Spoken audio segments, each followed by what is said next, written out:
আপনাদের পরে দেখাচ্ছি। এই যে দেখুন আমি আমটিকে কিভাবে কাটতে হবে সেটি দেখিয়ে দিচ্ছি। আমটিকে ভালো মতো খোসা ছাড়িয়ে নেবেন, একদমই খোসা যেন না থাকে খেয়াল রাখবেন, আর মাঝ বরাবর চিড়ে নেবেন। আমি যেহেতু বটি দিয়ে কাটবো তাই কাটাটি আপনাদেরকে দেখাতে পাচ্ছি না। যারা ছুরি দিয়ে কাটবেন তারা উপর থেকে খোসা ছাড়িয়ে মাঝ বরাবর কেটে ভিতরে যে আমের আটিটি থাকে সেটা ফেলে দেবেন। এই যে দেখুন আমি আমটিকে ভালো মতো খোসা ছাড়িয়ে আপনাদেরকে দেখাচ্ছি কিভাবে ছাড়াতে হবে। এই যে দেখুন আমি কিন্তু আমের খোসাটি ছাড়িয়ে নিয়েছি। আমটি এখন কেচার জন্য আমি নিয়ে নিয়েছি। এই যে দেখুন আমটিকে কীভাবে মাঝ বরাবর আমি কেটে নিয়েছি। দেখুন আমার আমটিতে কিন্তু শক্ত একটি আটি দেখা যাচ্ছে। আপনার আমের মোরব্বার জন্য ঠিক এইরকম একটি আটি লাগবে। এই যে দেখুন আমটি আমি কিভাবে নিয়েছি, এরকম শক্ত যে পুরো আমগুলো থাকে যেগুলোর মধ্যে একটু আমের যে মাংসের যে অংশটা সেটা বেশি থাকে, এই টাইপের আমটাই নেওয়ার চেষ্টা করবেন, নইলে আপনার মোরব্বাটা কিন্তু হবে না। দেখুন আমি কিন্তু একটি কাঁটা চামচের সাহায্যে কীভাবে কেটে নিচ্ছি। আপনার অবশ্যই একটি কাঁটা চামচ লাগবে। আমার বাসায় বড় কাঁটা চামচটা ছিল না, সেজন্য আমি ছোটো কাঁটা চামচটাই ব্যবহার করছি। আপনাদের যাদের বাসায় বড় কাঁটা চামচ আছে তারা বড় কাঁটা চামচটাই ব্যবহার করবেন। দেখুন আমি কীভাবে আমটিকে কেটে নিচ্ছি। আপনারা একটি পারফেক্ট মোরব্বার জন্য কিন্তু আমটিকে ভালো মতো অবশ্যই কেটে নিতে হবে। যতক্ষণ পর্যন্ত আমটি থেকে রস বের না হয় ততক্ষণ পর্যন্ত আপনি কেচতে থাকবেন। দেখবেন কেচতে একটা পর্যায়ে আম থেকে পানি বের হয়ে আসবে। এই যে দেখুন আমার আমটি থেকে কিন্তু পানি বের হয়ে আসছে।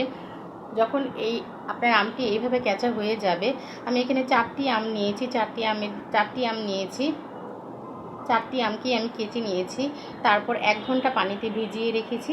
ভিজিয়ে রাখার পর যখন পানি থেকে উঠাবেন অবশ্যই ভালো মতো পানির ভেতর নিংড়ে একদম ভেতরে যে রসটা আছে সেটা বের করে নেবেন। এই যে দেখুন এখানে আমি 2 কাপ পরিমাণ চিনি নিয়েছিলাম শেয়ার জন্য, সেটা দিয়ে 1 কাপের থেকে একটু কম পরিমাণ পানি দিয়ে আমগুলোকে চুলায় দিয়ে দিয়েছি। দেখুন আমার আমগুলো কিন্তু পানির ভিতর ডুবে নেই, এই পরিমাণ পানি আমি দিয়েছি। একদমই কম দেবেন পানি, কিন্তু বেশি দেবেন না, তাহলে কিন্তু আপনার শিরাটা ঘন হতে হতে আমগুলো গলে যাবে।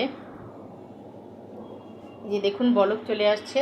আমি কিন্তু মাঝখান থেকে একটি খুন্তি দিয়ে তারপর উপর থেকে ঢাকনা দিয়ে দিয়েছি।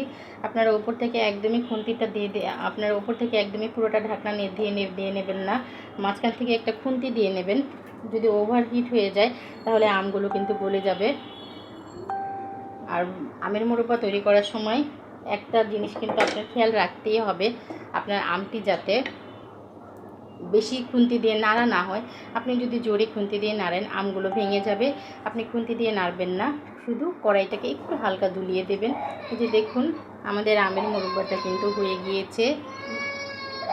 আমি আসলে সময়টা বলে দিচ্ছি না। আপনি যখন আমের যে রসটা আছে আপনার চুলায় জাল হতে হতে যখন একদম ঘন হয়ে আসবে আর একটা আঠালো টাইপের হয়ে যাবে, তখন আপনি বুঝতে পারবেন।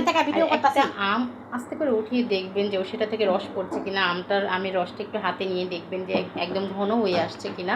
আর যখন রসটা একদমই চলে যাবে, কমে আসবে, একদম চুলার নিচে চলে আসবে, আপনার কড়াইটার নিচে চলে আসবে, তখন আপনি চুলাটা বন্ধ করে দেবেন। হালকা রস থাকলে কোনো সমস্যা নেই। কিছুক্ষণ পর দেখবেন ঠান্ডা হয়ে আসার পর রসটা কিন্তু একদম আমটা সোক করে ফেলবে। যে দেখুন এই পর্যায়ে কিন্তু আমি চুলাটা বন্ধ করে দেব। আমি আপনাদেরকে এখন দেখাচ্ছি। দেখুন আমি চুলাটি বন্ধ করে দিয়েছি, কিছুক্ষণ পরেই কিন্তু রসটা কিন্তু একদম সোক করে ফেলবে। এই যে দেখুন চুলাটা বন্ধ করে দিয়েছি, এখনও বলক চলছে।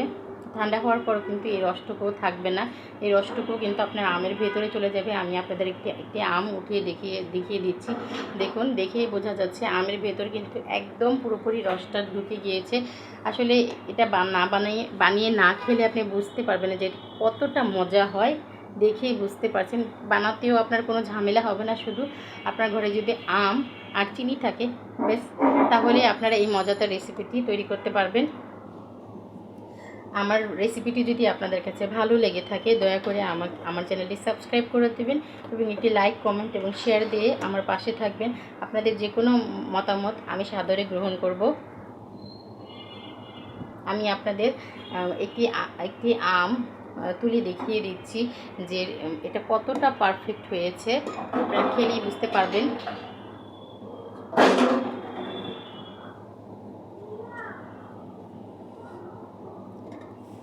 যে দেখুন, আপনারা দেখিয়ে বুঝতে পারছেন, আমি একটি আম আপনাদেরকে তুলে দেখিয়ে দিচ্ছি যে এটা কতটা পারফেক্ট হয়েছে।